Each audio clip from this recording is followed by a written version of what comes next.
Shalawama, Shalawam, mes salutations à ceux que le Tout-Puissant a fait grâce, que ce soit qui soit dans la bergerie déjà ou qui va aller les chercher dans le monde. Je vous salue. Donc, aujourd'hui, bon, c'est El Jonim, hein. J'espère que vous allez bien. Je vais bien par la grâce du Tout-Puissant. Et comme j'essaie d'expliquer, je pense que je peux dire nous, le Créateur est fidèle. Arrêtez de penser qu'il change de plan, qu'il savait pas trop, il tâtonne, il sait pas ce qu'il fait. Non, non, non. Ça, c'est le venin du diable. Ça, c'est le venin du prince de la puissance de l'air. Un jour, on essaiera sur le Tout-Puissant, on en parlera un petit peu plus pour voir si les gens vont s'échapper. Ils vont pas s'échapper. Donc, je vais bien. Je me suis installé d'une certaine manière là, mais je vais bien. Je vais bien. Alors, aujourd'hui, c'est pas vraiment, c'est un mix, c'est une réaction, mais pas vraiment une réaction parce que à chaque fois que je vais prononcer Armando, je pense à Apôtre Paul. Non, non, c'est parce que il a fait des vidéos sur ça et puis j'ai vraiment parlé de ça. Alors, c'est pas vraiment sur ce qui s'est passé ce jour-là, mais c'est quelque chose que il avait dit et moi je dis que c'est faux. Je dis même pas qu'il, non, non, je dis c'est faux, ok? Je dis c'est faux parce qu'apparemment certains ne comprennent pas. Moi, je suis pas un gars qui clash. J'aime pas ça. Je déteste ça en fait. Mais à un moment donné, il faut quand même qu'on parle clairement, ok? C'est ce que je reproche à Armando en fait. Mais je lui reconnais qu'il dit ce qu'il pense. En tout cas, au point de vue doctrinal. J'ai des doutes sur ce qu'il y a derrière. Voilà, je le dis franchement. Alors, il a dit ça là, je pense qu'il a dit ça là, mais il le dit régulièrement, et il dit en fait euh, que l'apôtre Paul, en l'occurrence, a renoncé à tout, mais dans le sens a renoncé à pas mal de choses. Mais il rajoute des choses, par exemple. Déjà, ça c'est faux. Il a renoncé à des choses, mais c'est pas ce qu'il dit. Mais il dit encore autre chose, qu'il dit le lavage des pieds, c'était et d'ailleurs, il aime faire ça. Il aime mélanger beaucoup de choses sans expliquer vraiment, en fait. Mais le lavage des pieds, il dit que Christ avait fait que c'est une loi, on va dire, révélée à Macha, mosaïque. Et je dis que c'est faux. Je dis que c'est faux. Et je vais vous le montrer que c'est faux ce qu'il dit là. C'était pas une loi mosaïque, ça. Mais, mais il faut faire attention.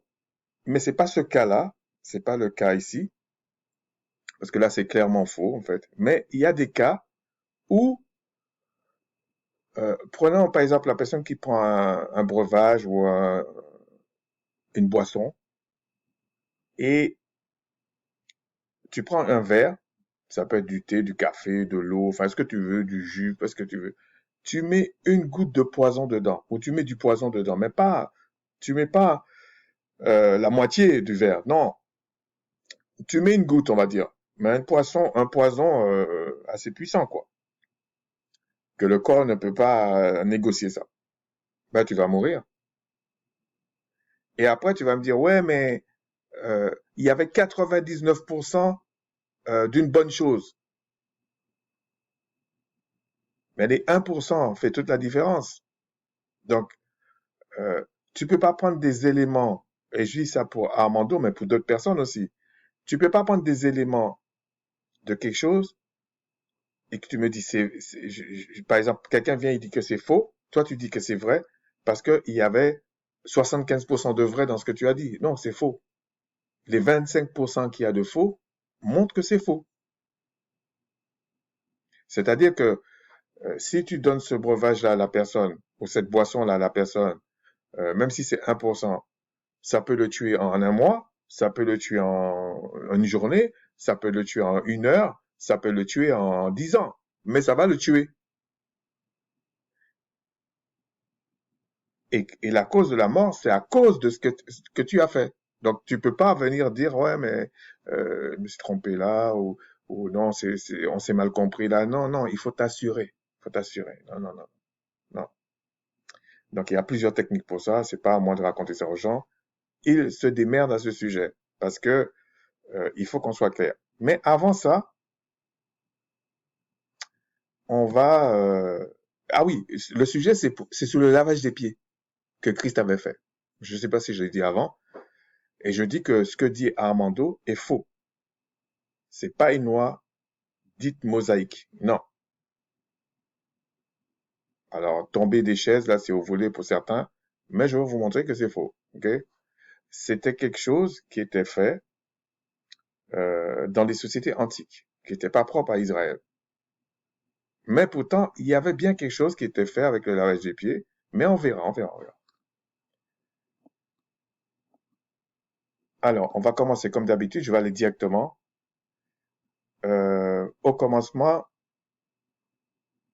le créateur des esprits créa les cieux et la terre. Bon, je ne vais pas aller dans l'hébreu. C'est un pluriel ici, qui traduisent par Elohim. Et parce qu'ils disent Elohim, c'est le pluriel d'Eloah. Mais ils ont traduit ça ici par Dieu, parce que c'est le paradigme grec. Mais dans le paradigme grec, malheureusement, ou heureusement, je sais pas, non seulement il y a plein de dieux, mais ils ont toujours un père. Alors que dans le concept, dans le paradigme hébraïque, il y a un créateur qui n'a pas été créé, qui est incréé, et qu'on ne sait pas comment il existe. Ok. Et cet Elohim qu'ils ont mis ici, il emploie pour d'autres passages où ils mettent les dieux.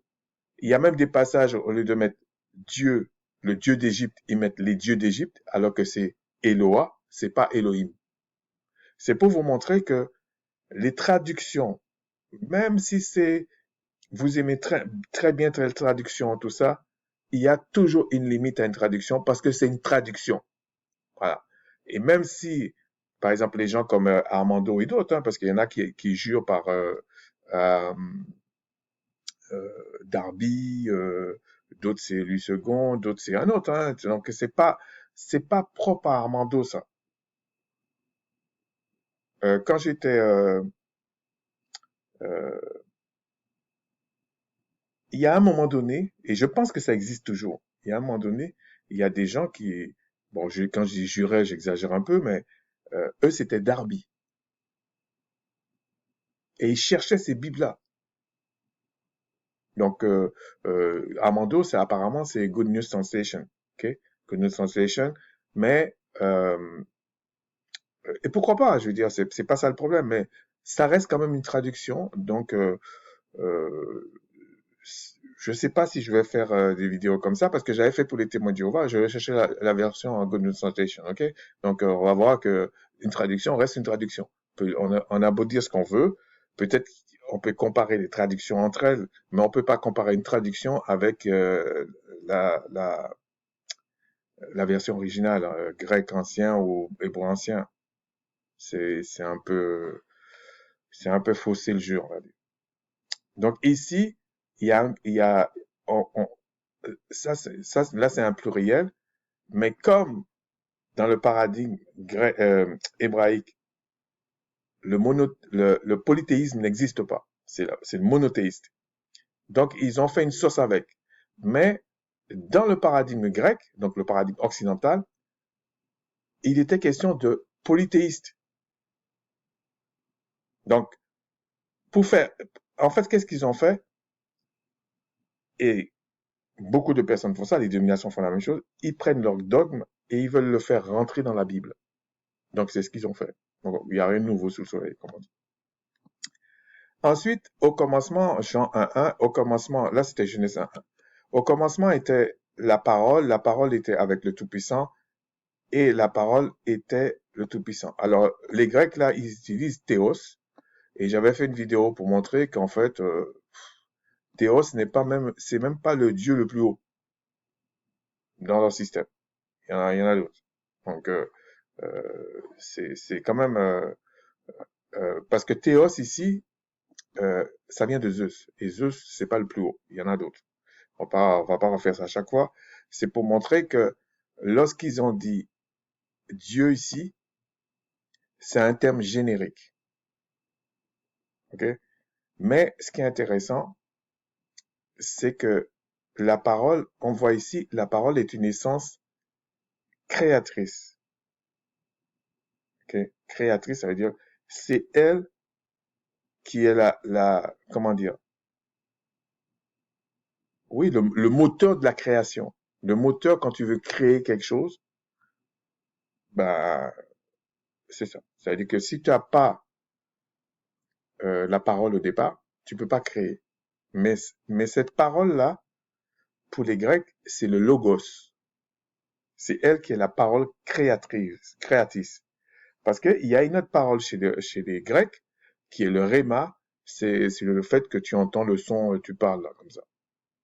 Donc, si t'as pas le logos, le rhéma n'accomplit rien. Voilà. Donc, mais ce commencement-là, c'est vraiment la source de tout. Et c'est pas comme les gens expliquent que Christ est la parole. Euh, c'est sûr que il y a des théologiens qui vont venir. Moi, j'ai pas étudié la théologie, hein, donc faut pas me faire ce procès-là. Mais je peux attraper tout ce qui peut passer là. Et je suis pas le seul. Il y a des frères pareils. Donc, euh, euh, c'est notre héritage. C'est pas le leur. Pour ceux qui peuvent comprendre, comprenez. Donc ici, ils vont comparer cette parole à Christ. Mais c'est faire un raccourci énorme. Mais c'est pas l'objet de la vidéo. C'est même faux, en fait. Okay? C'est même faux. Parce que cette parole-là existait avant le Christ. Et je dis le Christ, le Fils du Tout-Puissant, même dans les cieux. Cette parole-là existait avant. Parce que c'est cette parole-là qui a engendré le Christ. Et ça, c'est le début. Et dans Genèse 1:1, c'est à l'image de l'homme, le temps de l'homme, c'est très longtemps après. Okay? On a créé les cieux et la terre. Ensuite, ici, dans Lamentation 3:37, qui dira qu'une chose arrive sans que le Seigneur l'ait ordonné? N'est-ce pas la volonté du Très-Haut que viennent les maux et les biens? Pourquoi l'homme vivant se plaindra-t-il que chacun se plaigne de ses propres péchés? La définition du péché, selon le paradigme hébraïque, c'est la transgression de la loi.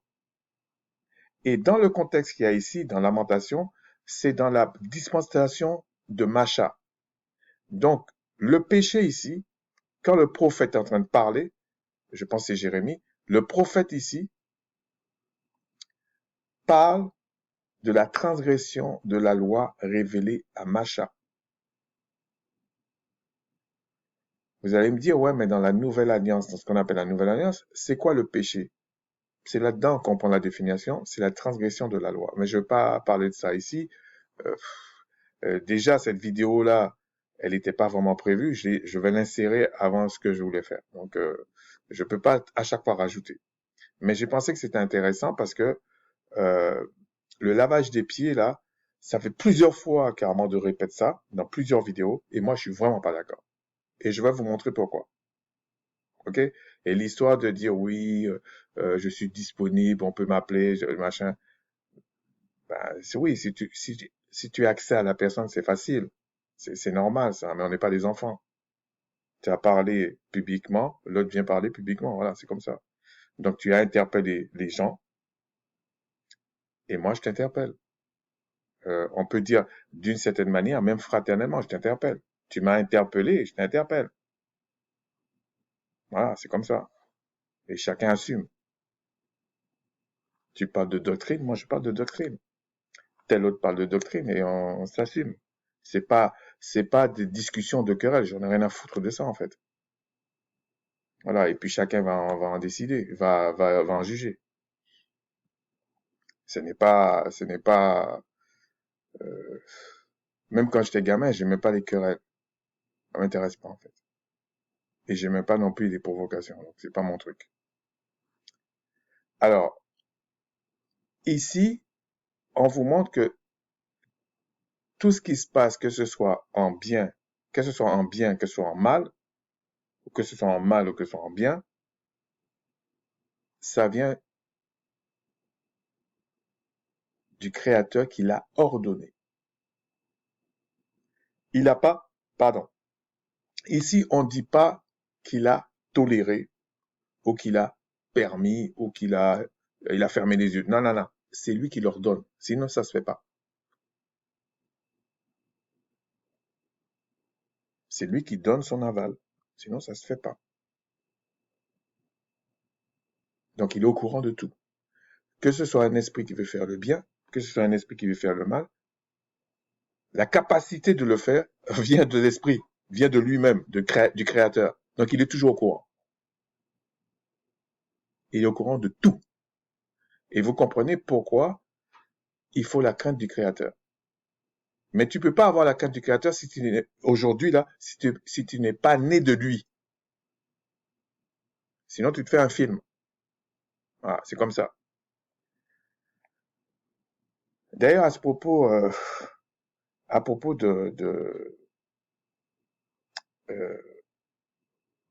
du Saint-Esprit, de certaines choses comme ça, moi, je suis pas d'accord avec la manière que Armando, mais il n'est pas le seul, explique ça. Pour moi, c'est faux. Ça va faire bondir certaines personnes. Je dis, bon, pour moi, c'est faux, ça. Mais c'est pas le moment que j'en parle. À un moment donné, c'est le Tout-Puissant. Et je vais dire comme un frère dit souvent, nous savons ce que nous disons. Nous connaissons et nous savons. Donc voilà. Alors, dans Amos, c'est la même chose. Amos, on vous dit, arrive-t-il, Amos 3,6, arrive-t-il un malheur dans une ville sans que le Tout-Puissant en soit l'auteur? Là, c'est carrément un malheur. Parce que les gens vont dire, ouais, mais s'il y a quelque chose qui est bien, ça vient du Créateur. Mais il dit là, même le malheur. Donc, peu importe le chemin que vous prenez là, vous avez affaire à lui.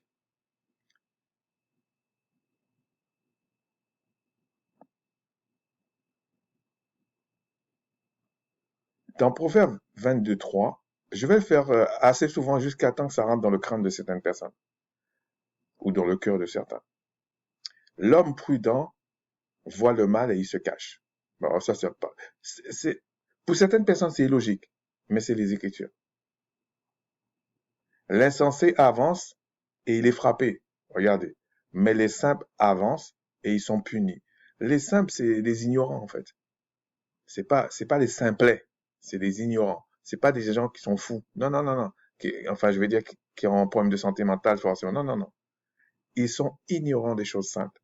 Ah ben, ils avancent et ils sont punis. C'est comme ça. Vous allez dire, ouais, mais il est dur, le créateur. Allez discuter avec lui s'il accepte votre discussion. Moi, je suis pas dans ça. C'est lui qui sait le temps que ça prend pour créer un univers, comment ça prend pour gérer tout ça. C'est lui qui sait tout ça. Si tu estimes que tu es plus sage que le Tout-Puissant, crée ton univers. On va voir comment tu fais ça. Sinon, ferme-la. Voilà. Il y a aussi un autre aspect que j'ai constaté qu'avec les dénominations qui croient en la Trinité, là, pour moi, c'est faux, mais ça m'a toujours étonné l'énergie qu'ils mettent pour m'expliquer quelque chose de faux qui était en Occident, en fait. Que les Grecs ont récupéré les Romains et ils ont essayé de le fourguer dans la Bible. Et apparemment, ça persiste bien. Mais je ne veux pas accuser les Grecs et les Romains. C'est le Tout-Puissant qui a ordonné ça. Parce qu'il ne veut pas sauver tout le monde. Ah, donc après, on peut dire, oui, ce Dieu-là, il est comme ça. Moi, je ne connais pas Dieu. C'est le Tout-Puissant, le Créateur même. Et ces paroles qu'on parle, vous vous démerdez. Ici, dans Jean 6, c'est un autre aspect. mais je vais pas trop m'attarder sur ça. Mais c'est pour vous montrer que il faut faire attention quand on parle. Alors, je vais pas, c'est pas l'objet du partage que je vais faire aujourd'hui, mais c'est intéressant, ok? Parce que par rapport au partage, ça a un petit lien, ok? Donc, on dit dans 663, Jean 663, c'est l'esprit, donc c'est le Christ qui parle, c'est l'esprit qui vivifie, la chair ne sert de rien, les paroles que je vous ai dites sont esprit et vie. Donc ici, il dit la chair ne sert à rien. Ok? Et il dit plus haut, celui qui mange ma chair et qui mange mon sang, pas mon sein. Je sais pas pourquoi j'ai fait ce lapsus-là au niveau de, je parlais de la sainteté parce que je vais en parler plus tard. C'est surtout ça. Et il dit que pour que le Christ demeure en la personne, il faut qu'il mange sa chair et qu'il boit son sang. Mais il n'est plus sur la terre. Comment tu fais ça? En fait, c'est une expression pour simplement dire que il faut croire en l'œuvre qu'il fait. Il faut croire en son existence, en l'œuvre qu'il a fait et en sa résurrection. Sinon, c'est mort. Sinon, c'est mort. Tu n'auras jamais la vie. Il sera jamais en toi. Tu n'auras jamais la vie éternelle. Bon, quand il dit ça, il explique pas tout ici, mais c'est une façon de parler. Et il dit qu'il est le pain du ciel qui est descendu du ciel. Enfin, il est le pain qui est descendu du ciel. Et même à cette époque-là, les Judéens, ils ont dit, mais attends, ton père c'est Joseph, ta mère c'est Marie, comment tu dis que tu es le pain du ciel, tu sors du ciel, etc. Mais Christ, bon, je ne vais pas rentrer dans ça, Christ explique, en fait, dans ce passage, je pense qu'il y a ce passage, euh, d'ailleurs il le dit, regardez, 6,62. Et si vous voyez le Fils de l'homme monter où il était auparavant. Donc il parle ici du Fils de l'homme. Les gens qui pensent que, ah oui, ça veut dire ça, ça veut dire ça, c'est clair. Donc, bon, je sais qu'il y en a un qui va dire, ouais, mais c'est la traduction, machin. Alors, il y a des limites dans les traductions, hein. Oh non, attendez, on va faire quelque chose. Oh zut. On va le faire en direct, c'était pas vraiment prévu, mais on va prendre notre temps. Vous allez vite comprendre ce que je fais. Good News Translation Bible Online, ok? Oh, j'ai dit c'est... Alors, bicycle, je sais pas si ça va marcher ça.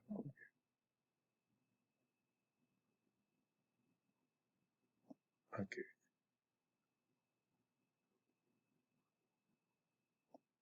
On va traduire en français, hein, donc vous inquiétez pas. Oh non. No.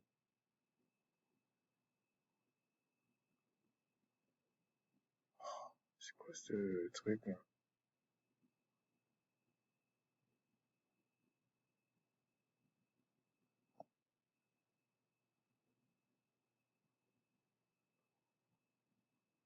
Ok.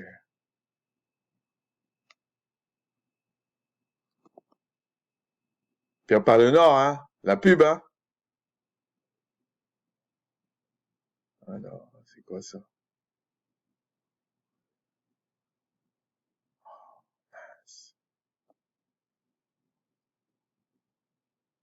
This website.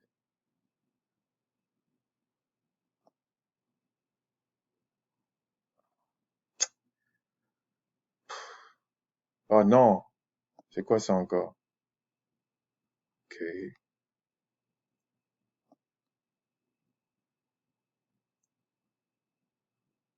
Always.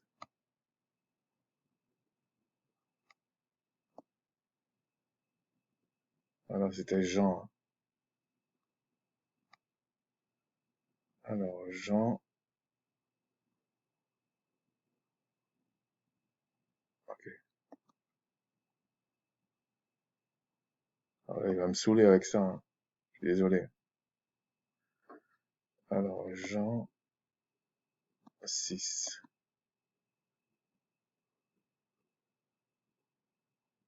Je comprends pas. Ils tiennent au fric tout le temps. Bon, c'est important, mais pas l'intérêt ici, quoi. Ok.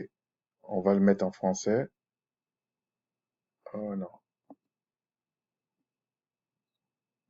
C'est beige.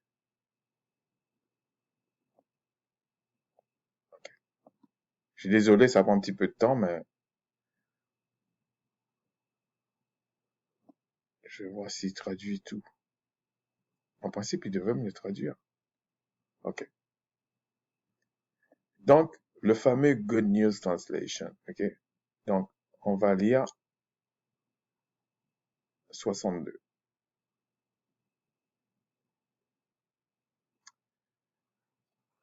Alors,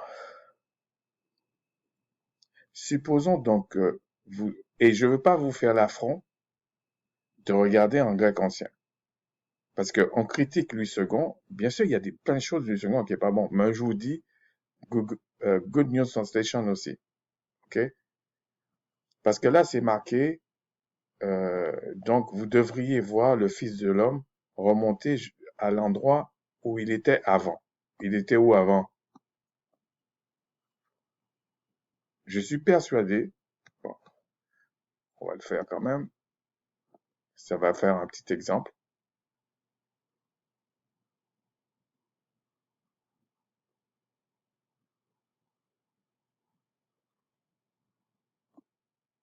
Ok.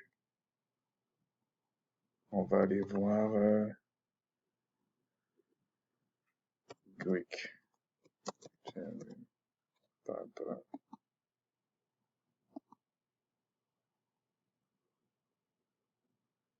Jean 6. Parce que les gens pensent que nous ne savons pas ce que nous disons, ok?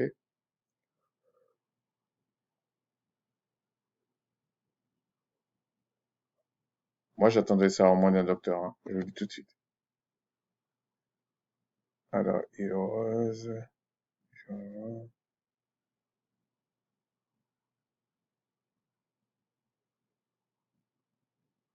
ok. Donc, on va revenir là. Où il était auparavant. Donc, ils ont traduit ça avant, et effectivement, en grec, c'est auparavant. Mais, dans la conversation qu'il a, regardez, 58.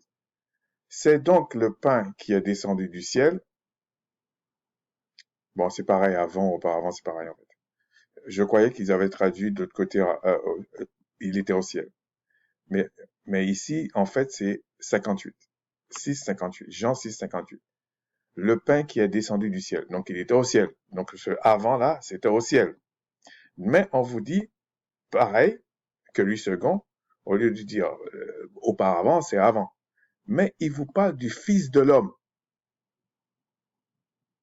Et je vous ai dit une fois que même dans Genèse, un être, quand vous lisez être en ancien hébreu, ça veut dire âme, c'est la même chose. Ok? Donc, Fils de l'homme, c'est une âme qui a une chair. Je répète, c'est une âme dans une chair.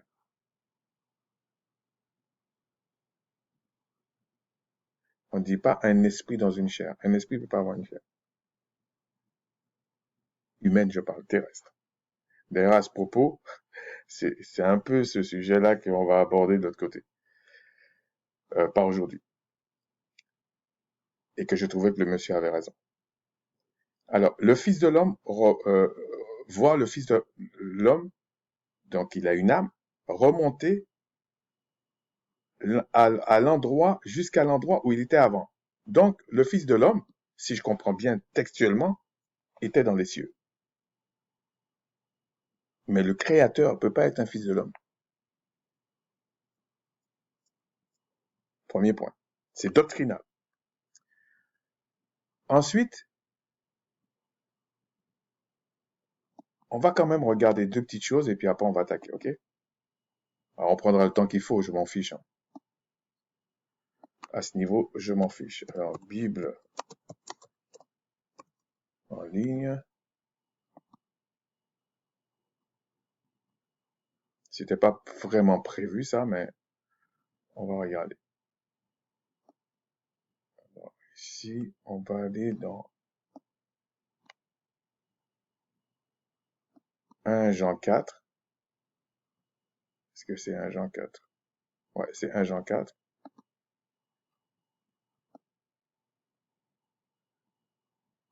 Alors ici, reconnaissez ceci dans 1 Jean 4. Et on parle des faux prophètes sont venus dans le monde. Et sachez que les faux prophètes, c'est eux avec les faux rois qui vont faire des prodiges et des miracles qui vont égarer, et s'il était possible, même des élus. Donc c'est pas, il faut pas sous-estimer ça, ok? Reconnaissez à ceci.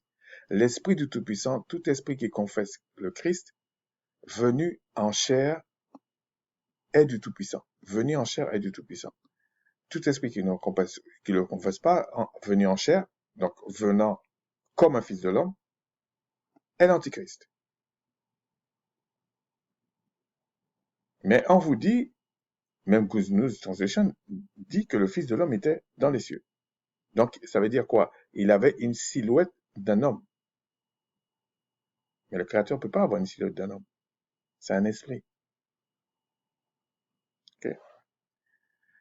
Ensuite, donc on vous dit ça ici, et que c'est l'Antichrist qui fait croire ça.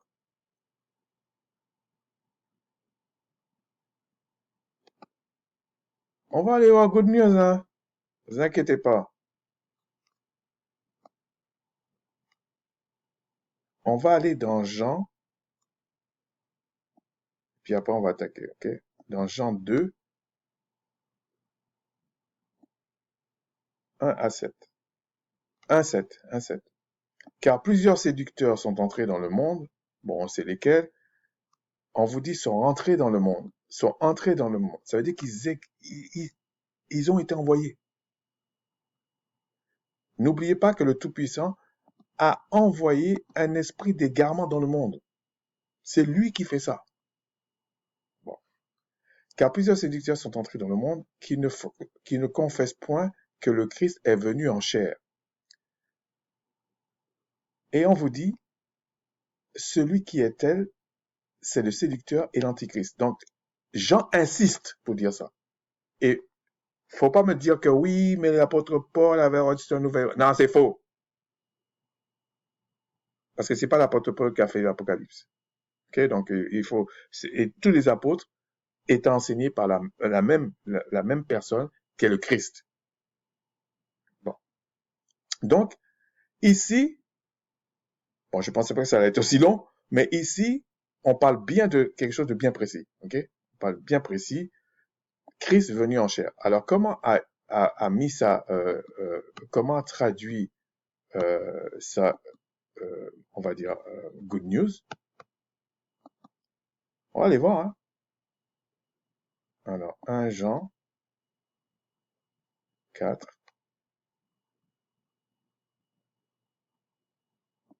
Parce que cette histoire-là, non. Ah ouais, ici. Oh, si on peut faire ça. Oh, super. Est-ce que c'est ça?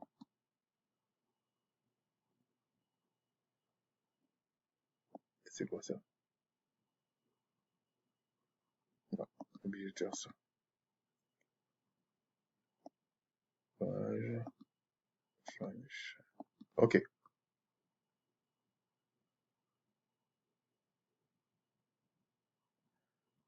Alors, on va dire, on vous parle toujours de beaucoup de faux prophètes. Là, c'est beaucoup de faux prophètes. Je parle en grec. Je vais vous montrer que les traductions sont très proches et puis même ça, des fois c'est le niveau du français qui diffère si on parle en français, des fois c'est d'autres choses, ok? Alors, quiconque, regardez, c'est ainsi que vous serez en mesure de savoir si c'est l'Esprit du Tout-Puissant. Quiconque reconnaît que le Christ, donc Jésus-Christ, est venu en tant qu'être humain, à l'Esprit qui vient du Tout-Puissant. Il est venu en tant qu'être humain, il est venu en chair en fait. Et s'il est venu en tant qu'être humain, ça veut dire qu'il a une âme. Bon. Mais quiconque nie cela, à propos de l'Esprit, c'est l'Antichrist. Et qu'il est déjà dans le monde il y a, d'après leur thèse, 2000 ans. Donc, quelle que soit la manière, il est déjà là. C'est l'Antichrist. Et c'est lui qui conteste que le Christ a une âme. Parce que s'il conteste que le Christ a une âme, ça veut dire qu'il conteste que Christ, qui est le Fils, s'est soumis jusqu'à la mort, mais il y a une raison à ça. C'est pas là qu'on va aborder ça. Il y a une raison fondamentale à ça. Et je suis choqué que des prophètes ou des docteurs, soi-disant, tout ça, minimisent cet aspect-là. Et c'est pour ça qu'ils croient en la Trinité. Parce qu'ils minimisent ça. Alors, je vais ressortir. On va aller voir. Est-ce que 2 Jean, c'est pareil? Donc, il n'y a pas vraiment de différence, hein.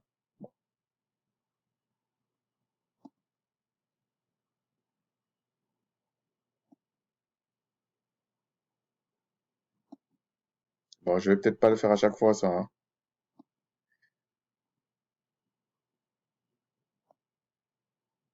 Alors, est-ce que ça marche, hein? Ok. On va lire le verset 7. Beaucoup de trompeurs sont apparus dans le monde. Donc, séducteurs, trompeurs, bon. Des gens qui ne connaissent pas, bon, là, il met Jésus-Christ, le Christ, qui est venu, enfin, ça veut dire euh, le Yasha, parce qu'il avait forcément un nom et un prénom hébreu, ok? Yashaïa, Yashaï, le roi, si on peut dire comme ça, juste pour essayer d'expliquer, est venu en tant qu'être humain. Être, je vous ai dit dans le paradigme hébraïque, être, ça veut dire âme, en tant qu'une âme humaine. Ça veut dire qu'une âme dans une chair, comme toi et moi là. Une telle personne est un trompeur et l'ennemi du Christ. Parce qu'ils ne reconnaissent pas ça.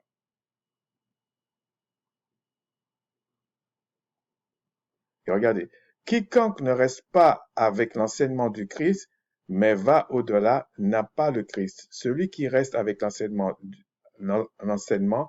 a à la fois le Père et le Fils. Alors, je comprends pas comment... bon, ça c'est leur problème après tout.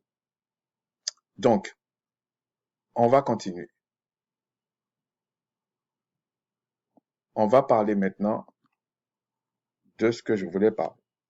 C'est dommage parce que j'aurais pu faire une vidéo avec ça, mais franchement, ça prendra trop de temps. On va aller dans Genèse 24, 29 à 34.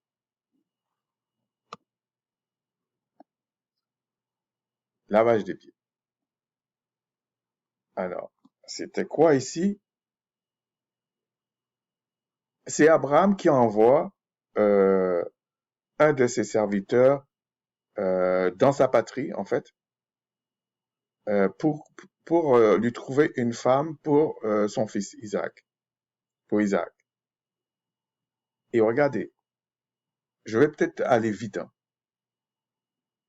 Donc là, bon, on va aller au fur et à mesure. Je vais peut-être pas, je vais aller vite, hein. 29 à 34. Alors, on parle de Rebecca, son frère Laban, etc., etc. Mais la partie qui m'intéresse,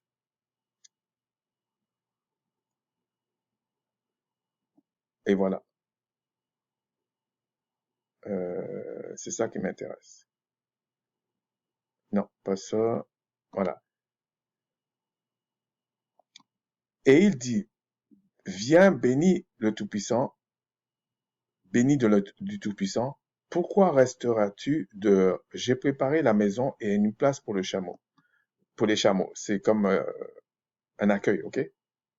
L'homme arriva à la maison, Laban fit décharger les chameaux, et il donna la paille et du fourrage aux chameaux, de l'eau pour laver les pieds de l'homme et les pieds des gens qui étaient avec lui. Je vous ai dit, dans les sociétés antiques, ça se faisait parce qu'ils avaient des sandales et il n'y avait pas de goudron. Donc, il y avait la poussière. Donc, il était de coutume, quand tu reçois la personne, de laver les pieds, de lui donner quelque chose pour se laver les pieds. Donc, comme ils avaient des serviteurs, ou la servante, c'était elle qui lavait les pieds de l'invité. OK? Donc, c'était quelque chose de banal, en fait. C'est comme aujourd'hui, comment on pourrait comparer ça? Un invité qui vient et puis tu as un serviteur ou une servante, tu lui enlèves son manteau, par exemple, puis tu l'accroches quelque part. Tu prends son chapeau, s'il a un chapeau, tout ça, et puis tu mets quelque part pour lui. Il y a d'autres endroits, euh, si la personne a un parquet par terre, enfin certains parquets, je sais qu'en Europe c'est un peu comme ça, euh, ben, la personne enlève ses chaussures et puis tu lui donnes des sandales. Il y en a qui appellent ça des tatanes, enfin je sais pas comment ils appellent ça, et tu mets, et parce que la personne ne veut pas que tu rayes son parquet. Donc il y a des coutumes, ok? Il y a des habitudes, on va dire. Ensuite, donc là, c'est pas la loi qui est révélée à machin là. Mais on peut dire que c'est lié au Lévi, à Judas, tout ça. On peut dire que c'est lié à certaines choses. On peut dire que c'est lié à certaines choses. Enfin, quand je dis Judas, on va dire aux Hébreux. Euh, on va aller à Genèse 43, 17 à 26, mais on va pas tout lire, ok? On va simplement regarder qu'est-ce qui se passe. Là, c'est encore plus flagrant que ça n'avait rien à voir avec les Israélites de se laver les pieds. Ça n'avait rien à voir. Et après, on va voir le contexte, hein. Attention. Donc là, c'est Joseph qui est en Égypte et qui a renvoyé ses frères pour aller chercher Benjamin. Et mais ils sont persuadés que c'est un Égyptien parce que Joseph a pris un interprète pour parler avec ses frères. Et ses frères l'ont pas reconnu. Donc, on est dans un contexte égyptien. On n'est pas dans un contexte hébreu. Bon, alors, je vais voir à peu près. J'ai dit combien? 17 à 26. On va pas tout lire. J'avais prévu de lire, mais on va pas tout lire. Ok. Euh,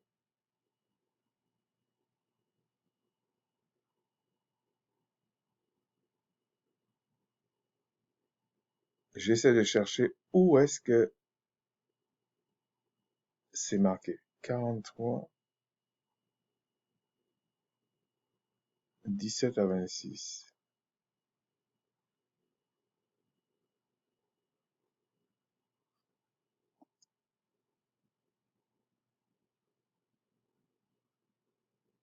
Même pour jeter sur nous, positivité sur la pomme d'esclave.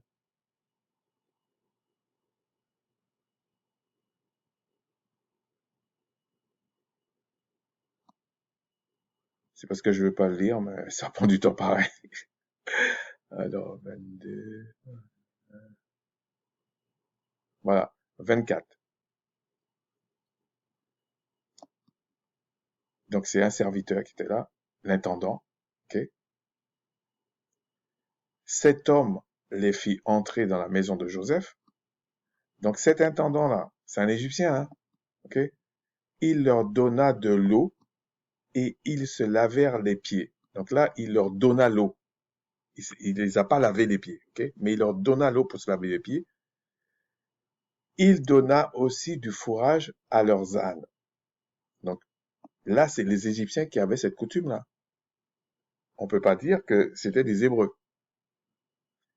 Et encore moins la loi révélée à Macha, parce qu'on n'est pas encore là. Ok.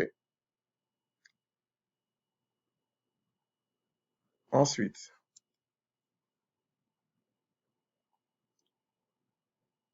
on va aller dans Exode 30, 17 à 21. On va pas tout lire, mais c'est là, Exode 30. Ok, Exode 30.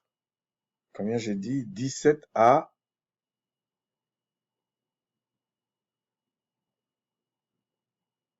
17, 30 à 23, je pense, à 21. Mais on va pas tout lire. Mais là, on vous explique. Ah, on va le lire. Le Tout-Puissant parla à Macha et dit, tu feras une cuve d'airain, donc on est dans Exode, hein, 30, 17 à 21, avec une base d'airain pour les ablutions. Tu les placeras entre la tente d'assignation et l'autel et tu y mettras de l'eau. En parlant de ça, on va voir ce que c'est les ablutions pour les Israélites. Avec laquelle Aaron et ses fils se laveront les mains et les pieds. Donc, c'était prévu effectivement dans la loi révélée à Macha de se laver les mains et les pieds. Après, on va voir le contexte. Hein. Lorsqu'ils entrèrent dans la tente d'assignation, ils se laveront avec cette eau afin qu'ils ne meurent point, afin qu'ils ne meurent point, et aussi qu'ils s'approchent de l'autel pour faire le service et offrir les sacrifices du Tout-Puissant. Ils se lavèrent les mains et les pieds afin qu'ils ne meurent point.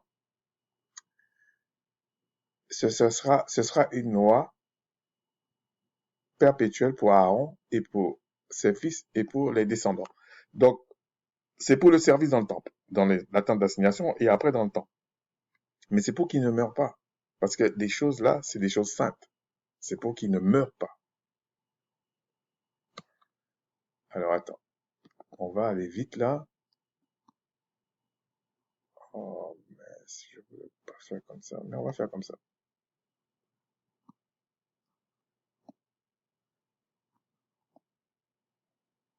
Comme on parle toujours de la même chose, on va aller voir dans Good News Translation. OK? Cette partie-là, parce que il faut qu'on soit clair. Je vous ai dit, je ne vais pas le faire tout le temps, ça. Mais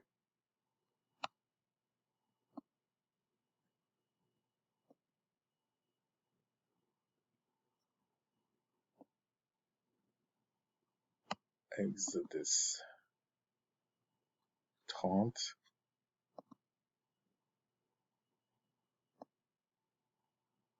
« 17 à 21. OK, donc on va faire tac.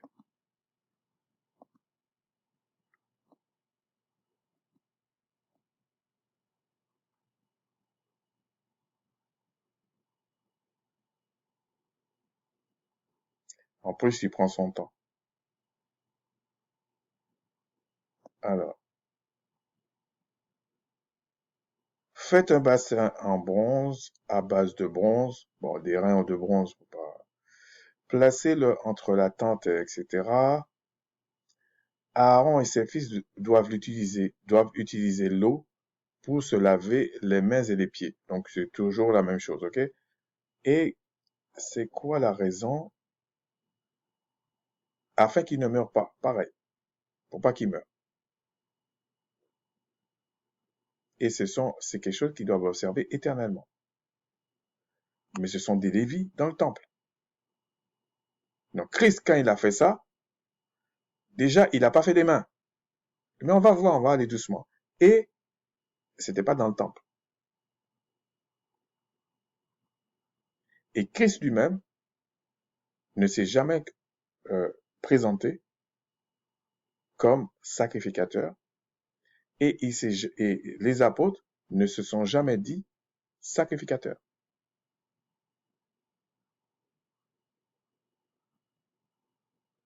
Donc, restons dans le contexte. Après, on va aller dans Exode 40, 17 à 33, euh, on va voir que, bon, on va pas le lire, mais on va voir qu'effectivement, le service se faisait comme ça. Bon, je vais pas tout lire non plus, mais je vais vous montrer que 40-30. Il plaça la cuve entre la tente d'assignation et l'autel, il mit de l'eau pour les ablutions. Moïse, Aaron et ses fils s'y lavèrent les mains et les pieds. Lorsqu'ils entraient dans la tente d'assignation et qu'ils s'approchèrent de l'autel, ils se lavèrent comme le Tout-Puissant l'avait ordonné à Macha. Donc, c'est les mains et les pieds. On comprend parce que ce qu'ils vont toucher là, c'est des choses saintes. Ce qu'ils vont faire, c'est des choses saintes. Et c'est les mains et les pieds. Pourquoi? Parce que, alors, certains vont prendre les ablutions que les gens font aujourd'hui, se lavent le visage, tout ça, mais c'était pas ça, en fait, les ablutions. Donc, pour l'instant, on va y aller doucement, hein. Alors, dans Juge 19, 11 à 21, il y a encore un autre cas, et on va pas aller, on va regarder ça vite fait. Donc, c'est un Lévi sa femme était retournée, sa femme était une femme de Juda, c'était, enfin, sa femme, sa concubine, bon, c'est sa femme quand même, mais un statut de concubine, et qui était retournée chez son père, et lui, il a été la rechercher. Et quand il retournait chez lui, enfin, il voulait aller à Jérusalem. Sa femme était de la tribu de Juda. Il voulait aller à Jérusalem dans le temple, je crois que c'est dans le temple, oui, et il voulait passer par Jérusalem. Et quand il voulait passer, il est obligé de passer dans un coin où il y a les Jébusiens, qui sont ceux qui étaient là, donc les Cananéens, qui étaient là avant qu'on fasse Jérusalem. Donc ça s'appelait Jébus. Donc c'est des Jébusiens, c'est des Cananéens. Ça n'a rien à voir avec ni Égyptiens, ni Israélites. Voilà. Et il arrive dans la ville, c'est vraiment étranger, même on lui conseille de ne pas passer. Bon, après, il y a une autre histoire, mais c'est pas l'objet là, ici. Et il y a un monsieur qui le reçoit chez lui. Et regardez ce que le monsieur fait. Alors, regardez, il dit au verset 18, nous allons à Bethléem de Juda jusqu'à l'extrémité de la montagne d'Éphraïm, d'où je suis. Je suis allé, attendez, est-ce que c'est ça? Ouais. Je suis allé à Bethléem de Juda et je me rends à la maison du Tout-Puissant. Regardez. Mais il n'y a personne qui me reçoive dans sa demeure. Nous avons cependant de la paille et du fourrage pour nos ânes. Ça se faisait pour nos chevaux, nos ânes. Nous avons aussi du pain et du vin pour moi, pour ta servante, donc sa concubine, pour le garçon qui est avec tes serviteurs. Il ne nous manque rien. Le vieillard dit, que la paix soit avec toi, je me charge de tous tes besoins, tu ne passeras pas la nuit sur place. Il fit entrer dans sa maison et il donna du fourrage aux ânes. Les voyageurs se lavèrent les pieds, puis ils mangèrent et burent. Donc se lavèrent les pieds. Parce que avec la route là, tes pieds étaient sales. Donc ils se lavèrent les pieds. Donc là encore, euh, c'était, on dit pas, attendez, regardez. Et voici un vieillard revenait, verset 7, le soir de travailler au champ. Cet homme était de la montagne d'Éphraïm. Donc c'était quand même un Israélite. Il séjournait à Gébéa et les gens du lieu étaient benjamites. Donc voilà le contexte. Mais ils étaient dans un coin où il y avait les Cananéens, carrément les Jébusiens qui étaient là.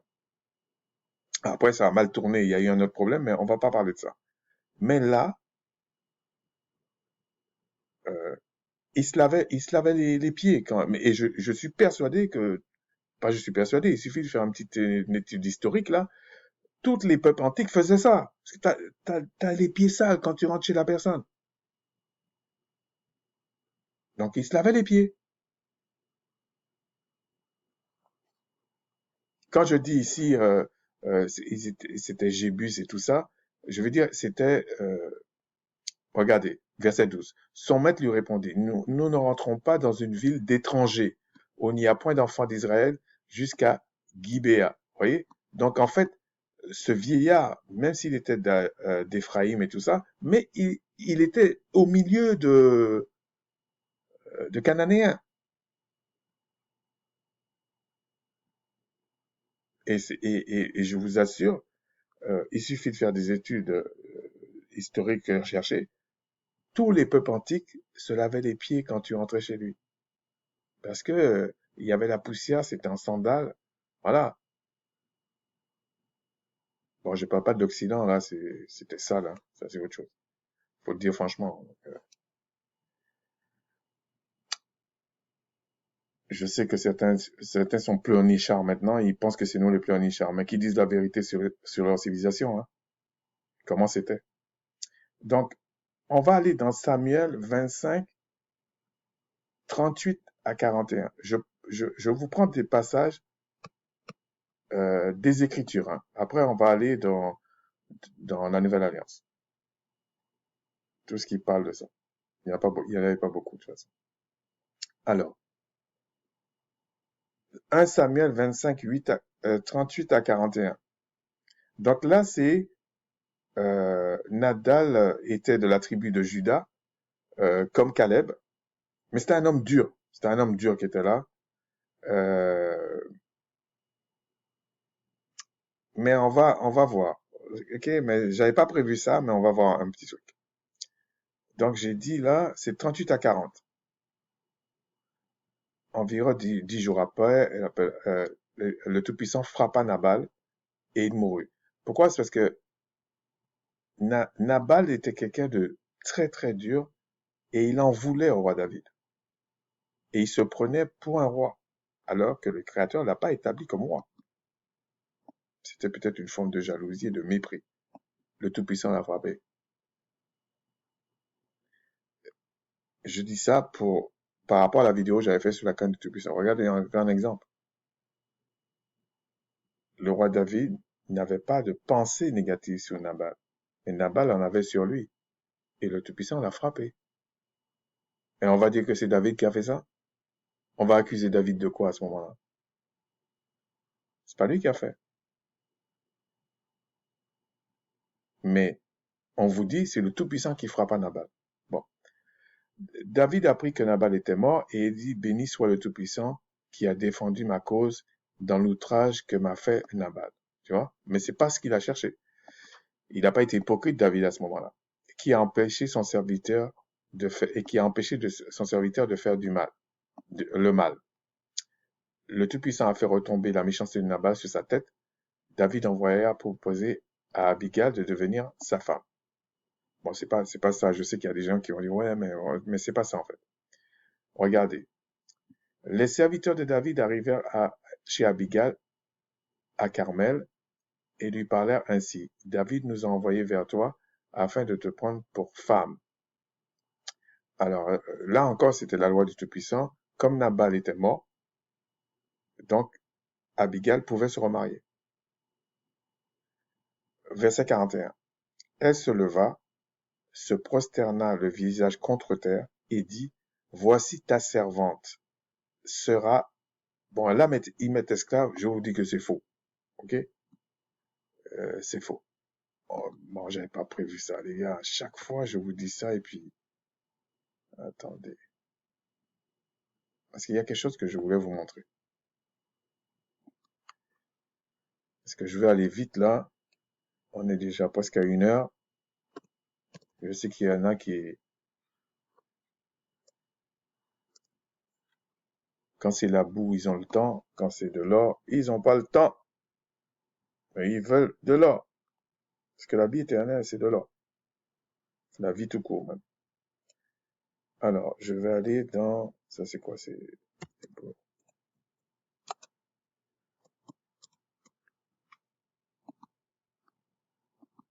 Je vais juste vous montrer un truc. Alors là, c'était quoi? C'était euh, 25-41. J'ai pas vérifié, hein. Donc, c'est juste pour vous montrer ça. Alors, c'était quoi? 1 Samuel 25-41. J'ai pas vérifié avant, donc je sais pas ce que je vais voir. 25-41.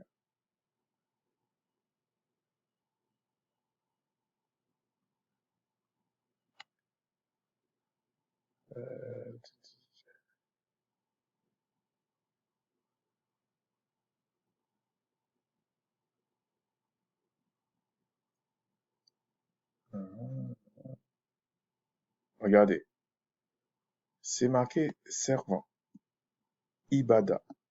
J'avais fait une vidéo déjà sur ça. Ça, c'est serviteur. Et là, c'est femme de ménage, en fait. On va dire, femme de ménage. Femme de ménage. Mais ça, est-ce que je vais vous montrer parce que je pense que ils emploient serviteur avant. Attendez, regardez, hein. Alors,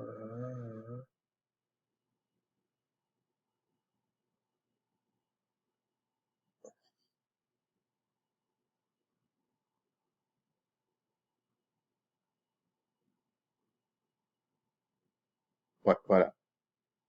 Qui a empêché son serviteur. Mais, ouais, les serviteurs de David. 25-40. Regardez, ibada. Là, ils ont traduit par serviteur. Et là, ils traduisent par esclave. Vous voyez? Et là, ça, c'est pas normal. Mais on va aller. Vous commencez à me connaître, hein? On va aller là-bas. Hein? On va voir comment ils ont traduit. Alors, c'est 1 Samuel. Et je vous assure, sincèrement, je sais pas ce que je vais trouver, hein. Je vais s'enfiler, en fait, en gros. 5.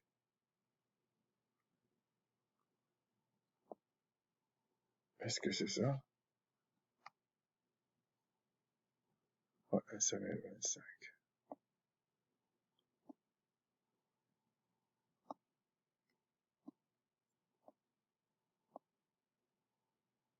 Et je vous assure, je ménage à Armando.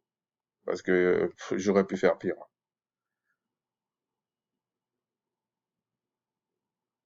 C'est peut-être pas bien qu'on se rencontre. C'est peut-être pas une bonne idée, en fin de compte. Je me disais peut-être que ça peut se passer, mais peut-être c'est pas une bonne idée.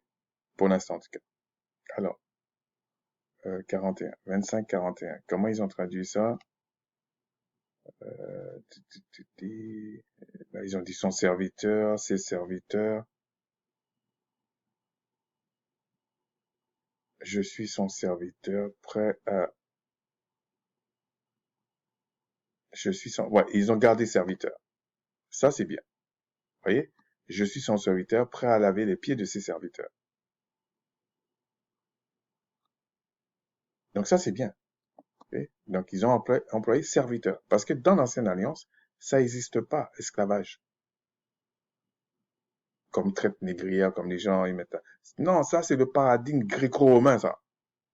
Les barbares. OK? Pour être tout à fait clair. Bon, alors, voici ta servante sera une esclave pour laver les pieds des serviteurs de mon Seigneur. C'est ce qu'on peut reprocher à Louis II ou à plein d'autres traducteurs, hein. Et ici, euh,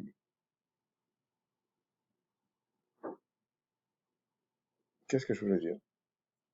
Non, non, c'est pas une étude pour montrer la limite de Good News Sensation. Un autre jour, je le ferai si le Tout-Puissant permet. Je suis sûr que je vais en trouver plein d'exemples. Donc, ça, c'est pas un problème. Parce que c'est normal, c'est pas propre à Good News Translation, tu vois. Alors ici, elle parle laver les pieds des serviteurs de mon Seigneur. Quand elle dit ça, c'est pas une expression. C'est que Elle veut dire, elle est prête à s'abaisser à un tel point que d'être une servante, alors que David lui demande pour femme. Tellement elle est d'accord de laver les pieds, pas seulement de David, mais les pieds même des serviteurs de David, du roi David. Mais elle n'a pas dit pour laver les mains. Jusqu'à maintenant, il n'y a que dans la loi de Macha, révélée à Macha, on parle de les mains et les pieds, et dans un contexte bien particulier. On n'a pas dit parce que il se lavait aussi les pieds, c'est ce que je voulais dire. Il se lavait les pieds en dehors de la loi révélée à Macha. Il se lavait les pieds. Je vous ai montré plusieurs cas. Les Hébreux se lavaient les pieds, les Égyptiens se lavaient les pieds, euh, les Israélites se lavaient les pieds, puisqu'on a vu avec euh, euh, quand il a traversé dans Juge 19, quand il a traversé, et puis il a trouvé un vieillard de la montagne d'Éphraïm. Donc, non, ça se faisait. Ok. Et là, Abigail, c'est ce qu'elle dit au roi David. En tout cas, au serviteur du roi David. Bon. Maintenant, on va passer au, dans la Nouvelle Alliance. Dans Luc, bon, il y a Luc et Jean. Bon, dans Luc 36, 48, Luc 7, 36, 48, je ne vais pas le lire. Donc, je ne vais pas lire tout. Hein. J'avais prévu de le lire, mais en tout cas, il y a un pharisien qui a prié le Christ de manger avec lui. Et Christ entra dans la maison et se mit à table. Et regardez ce qui se passe. Une femme, et voici une femme pécheresse. Pécheresse, ça veut dire qui transgressait la loi de Révéla Macha. Je rentre pas dans les détails parce que c'est la loi, donc je vais pas rentrer dans les détails. Qui se trouvait dans la ville parce qu'elle transgressait quelque chose de particulier, ok? Qui se trouvait dans la ville, et ensuite qu'elle était à table dans la maison du pharisien, apporta un vase d'albâtre plein de parfums, et on vous dit, elle pleurait, tout ça, mouilla, et elle lui mouilla les pieds de ses larmes. Elle essuya avec ses cheveux, etc. Regardez comment Christ, euh, parce que euh, le pharisien qui l'avait invité, voyant cela, dit en lui-même, si cet homme était un prophète, il connaîtrait de quelle espèce de femme qui la touche, etc. Il y en a toujours qui sont plus royalistes que le roi. Hein. Donc là, c'en était un. Ça montre un peu comment étaient les pharisiens. Et regardez comment Christ répond à Simon qui a fait la même remarque, en fait. Hein.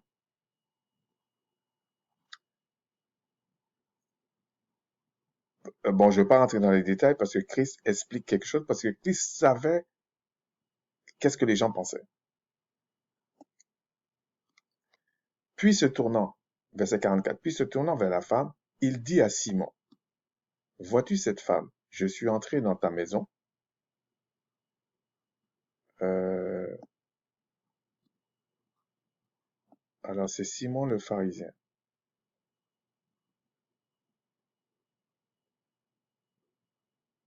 Ouais, ben c'est Simon le pharisien. Okay. Simon répondit, celui je pense auquel... Non, non, 44.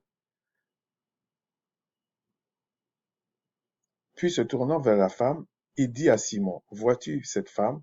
Je suis entré dans ta maison, tu n'as point donné d'eau pour laver mes pieds.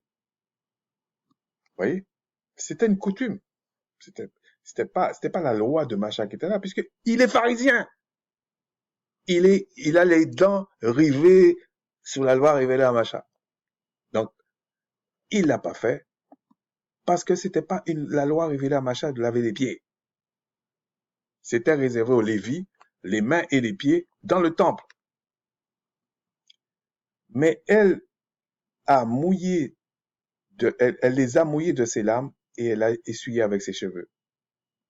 etc., etc. Donc Christ ici montre l'humilité de cette femme, la sincérité de cette femme. Bon. Ensuite, on va dans Jean, on va finir avec ça, dans Jean 13, 1 à 17. Le fameux truc que Armando pense que c'est la loi de Macha qui était là, que Christ a dit ça. Mais franchement, là, faut arrêter de se moquer de nous, en fait. Hein. Avant, bon, c'était avant la fête de Pâques, ok? Ça aussi, mais je vais pas le faire. Je vais pas le faire. Je vais faire ça une autre fois, comme j'ai dit, je sais pas quand.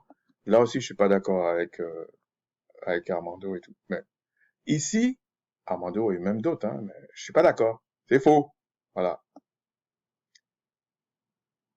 Alors ensuite, regardez ce que Christ a fait. Verset, à partir du verset 4. Donc, ils vont souper, etc.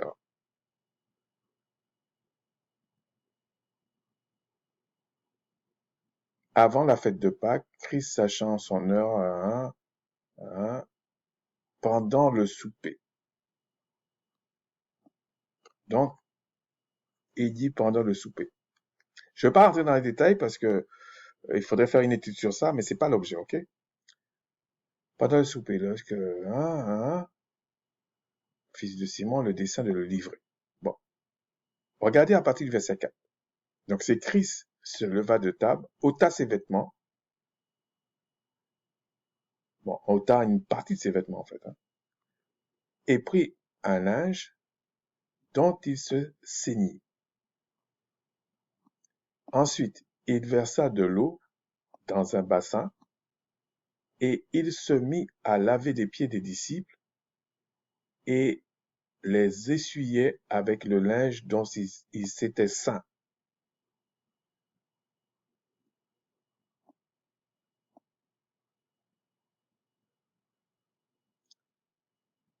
Ensuite, on voit que il explique, je veux pas rentrer dans trop de détails, ok? Verset 7. Non, non, verset 6. Alors, Simon-Pierre et Pierre, il vient à Simon, en fait, il vint le tour de Simon-Pierre. Et Pierre lui dit, toi, Seigneur, tu me laves les pieds. Parce que c'était comme si c'est toujours l'inférieur qui lavait les pieds du supérieur. C'est toujours les serviteurs qui lavaient les pieds de leur maître, en fait. Ou les invités, euh, euh, ils avaient des expressions mais ça c'est dans les civilisations anciennes, antiques. Quand les invités arrivaient, ou un étranger arrivait chez eux, ils élevaient l'invité ou l'étranger et ils se disaient, c'est un honneur que vous me faites de rentrer dans la maison de ton serviteur.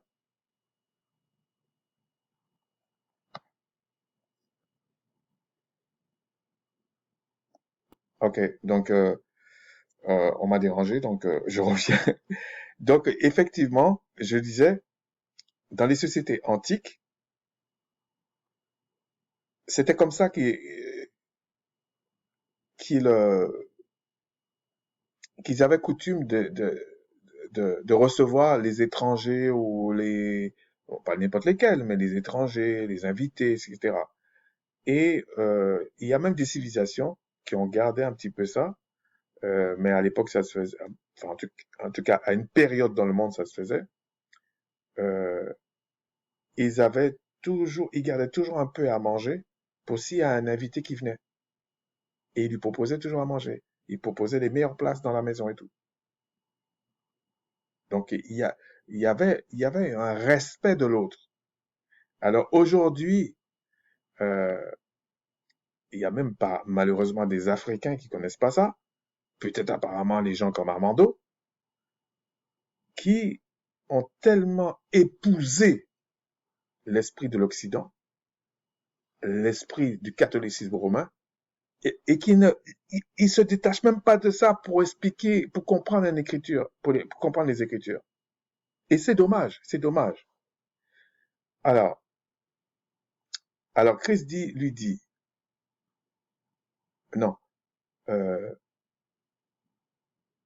Pierre lui dit, non, jamais tu me lèveras les pieds. Alors Christ dit avant, vous comprenez pas ce que je fais maintenant, mais vous allez le comprendre bientôt. Christ lui répondit, si je ne te lave pas, tu n'auras point part avec moi. Simon-Pierre lui dit, Seigneur, non seulement les pieds, mais encore les mains et la tête. Ça n'a rien à voir avec un invité qui arrive et qu'on lave les pieds, puisqu'il dit, sinon tu n'auras pas part avec moi. Quand la servante lavait les pieds des serviteurs ou des invités, tout ça, là, ce n'était pas dans ce sens, et ce n'était pas dans le sens non plus des sacrificateurs. Là, quand Christ fait ça, c'est pas dans le sens de la loi de Macha non plus. Donc tu peux pas prendre ça et me dire que c'est à cause de ça que maintenant, comment il dit ça? Ah oui, c'était ça. C'était ça. Il prend ce verset. Attendez, est-ce que c'est ça qu'il prend? Est-ce que c'est ça qu'il prend? Attendez, je vais vous dire ça. Est-ce que c'est Hébreux 6? Hébreux 6. Voilà. Il dit, c'est pourquoi, laissant, Hébreux 6, la parole de Christ, laissant les éléments de la parole de Christ, tendant à ce qui est parfait, sans poser de nouveau le fondement des renoncements aux œuvres mortes. Le fait qu'il dit sans poser ça, là, ça me montre que ce que me dit Armando avec le baptême de la régénération et le renouvellement de l'intelligence, qu'il n'a pas compris. Et nous disons ce que nous savons. Il n'a pas compris. Parce que ça, là, et Paul parle hébreu. Alors, les Hébreux, c'est le livre est sorti quand? Ici. Ça couvre l'an 60 à 90 et Galate est sorti de 47, on va dire. Bon, là, c'est une marge d'erreur, mais entre 47 et 42. Mais si on dit 14 ans, il y a aussi, c'est pas par hasard qu'ils mettent 47, ok? Donc, on va dire 47, mais la première date, ça couvre, c'est sorti à 60. Enfin, ça couvre, c'est sorti, c'est sûrement sorti 90, mais ça couvre de 60 à 90, ce qui est écrit dans Hébreu. Donc, cette histoire-là, ça ne tient pas la route non plus. Ok? Donc là, on est dans Hébreu. C'est bien longtemps après Galate. Et il dit, il ne repose pas de nouveau les fondements des renoncements aux œuvres mortes. Mais comme c'est pas la loi, je ne vais pas expliquer. Et il dit de la doctrine des baptêmes. Donc, il renonce pas à la doctrine des baptêmes. Et quand on parle, Armando aurait dû aller voir en grec, au moins en grec, qu'est-ce que ça veut dire le baptême de la régénération? Qu'est-ce que ça veut dire? Qu'est-ce que ça veut dire réellement? Qu'est-ce qui était écrit en grec? Et pas nous raconter des fables. Donc ici, Christ explique, regardez, verset 12. Après qu'il lui lavé les pieds et qu'il eut pris ses vêtements, il se remit à table et dit, comprenez-vous ce que j'ai fait? Vous m'appelez maître et seigneur et vous dites bien, car je le suis. Bon. Si donc je vous ai lavé les pieds, moi le Seigneur et le Maître, vous devez aussi laver les pieds les uns aux autres. Car je vous ai donné un exemple afin que vous fassiez comme je vous ai fait. En vérité, donc certainement, je vous le dis, le serviteur n'est pas plus grand que son Seigneur, ni que son Maître, ni l'apôtre plus grand que celui qui l'a envoyé. Ok? Si vous savez ces choses, vous êtes heureux, pour vous que vous les pratiquiez. Mais Christ, quand il parle de ça, la coutume, les traditions, on va dire, la coutume de la bienséance faisait que quand c'est toujours aime ton prochain comme toi-même. Il vient, il a les pieds sales, tu lui proposes pour laver les pieds. Mais Christ a dit, si c'est tes frères qui sont là, que tu dis que tu les aimes au même titre que toi-même, tu dois laver, tu dois être capable de laver les pieds. Et moi qui suis le maître et le Seigneur, je vous ai montré ça pour vous montrer à quel point je vous aime. C'est comme par exemple, je sais pas moi, Christ reste sur la terre aujourd'hui, on va chez lui, on va chez lui, admettons qu'on a une veste, manteau, on a des choses sur nous, et que quand on rentre chez quelqu'un, on est quelque part, hein, on rentre chez quelqu'un, on doit se débarrasser de ce qu'on a sur nous, nos vestes et tout ça, nos chapeaux et tout. Mais Christ, qu'est-ce qu'il fait? Il allait venir et dire, bon, je vous enlève le chapeau, je vous enlève la veste et tout ça. Si j'ai fait ça pour vous, moi qui suis le maître et le Seigneur, vous devez le faire entre vous. C'est ce qu'il dit. Alors, certains vont vouloir reproduire la chose en lavant les pieds de certains, des frères et des sœurs quand ils le reçoivent dans une maison, par exemple. Oui, ça peut être, il peut dire je suis le maître de la maison, je le fais pour mes frères, ça peut être ils le font entre eux et tout, mais c'est pas ça qu'il fallait comprendre. C'est tout ce que Armando a dû expliquer. Ce n'est pas ça qu'il fallait comprendre.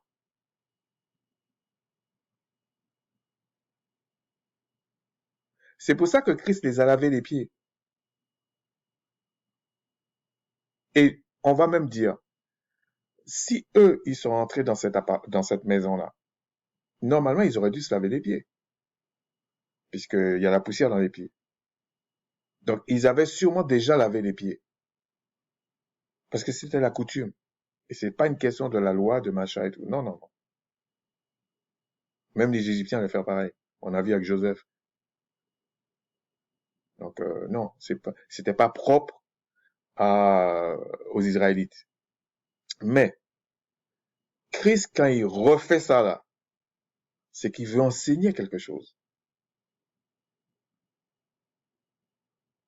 Si tu dis que tu aimes ton frère, tu dois l'élever ton frère et tu dois t'abaisser.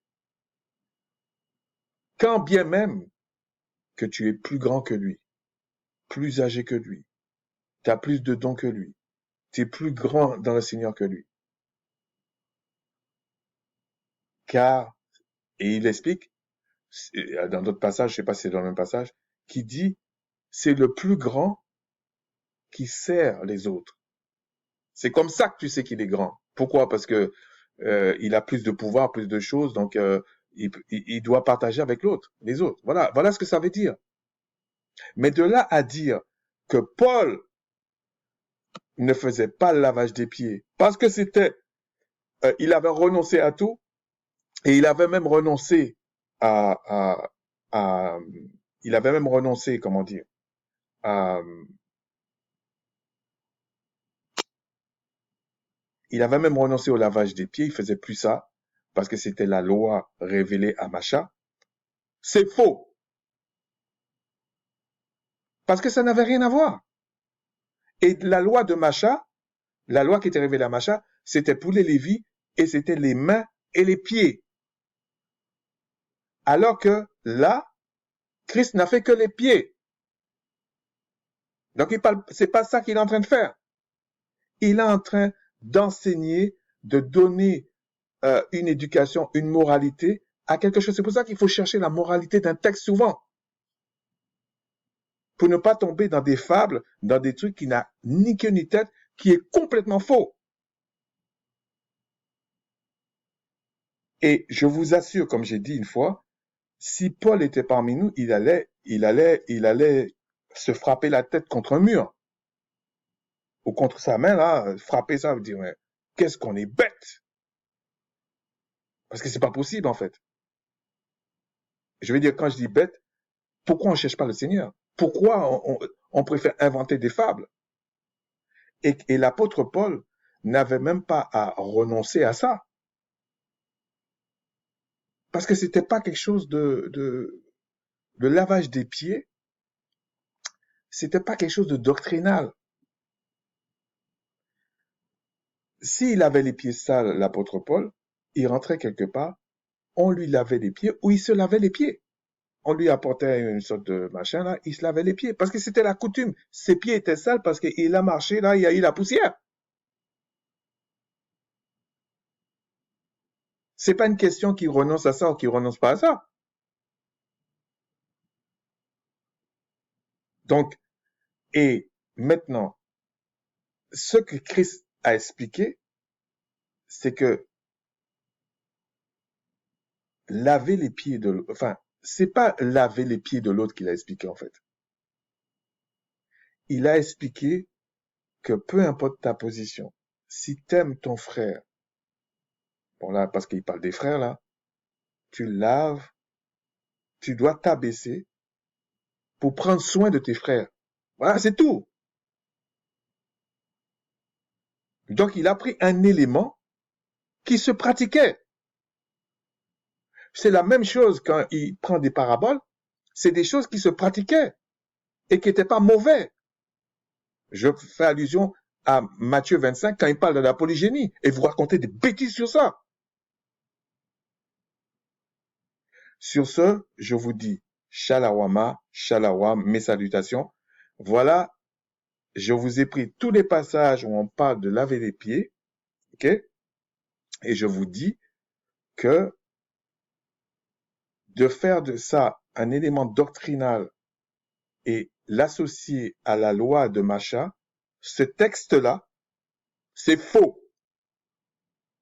Voilà, si je dis, c'est faux. Et il y avait une moralité dans ce que Christ a fait. Il a pris un élément factuel qui était là et il a expliqué quelque chose.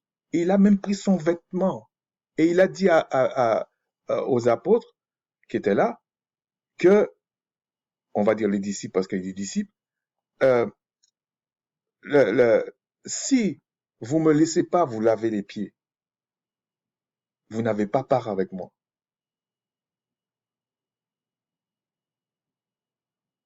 Si tu n'aimes pas tes frères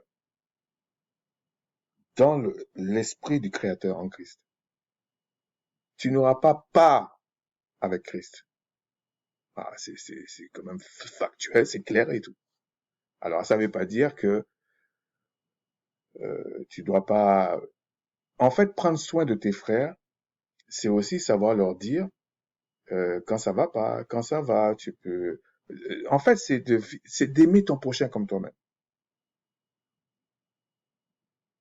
Mais Christ leur a montré que c'était pas... Il le faisait avec son cœur, avec ses tripes. Il a pris ses propres vêtements. Voilà. Alors attention, regardez la limite de la bêtise. Ceux qui lavent les pieds sans comprendre ça, est-ce que ils s'enlèvent les vêtements pour laver les pieds des autres? Je suis convaincu que non. Ok? Donc il ne le fait pas. Est-ce que quand ils vont faire ça, ils vont mettre de côté les femmes parce qu'il n'y avait pas de femmes là? Je pense que non. Donc il y a une moralité dans le texte et c'est ça qui est le plus important. Sur ce, je vous dis Shalawam, Shalawama, mes salutations. Et là, cette fois-ci, si le Tout-Puissant le permet, je vais faire la suite de la conférence ou des questions-réponses. Mais c'est un aspect que je dis pas encore, c'est un aspect qui va me prendre pas mal de temps. Sur ce, je vous dis Shalom, shalom.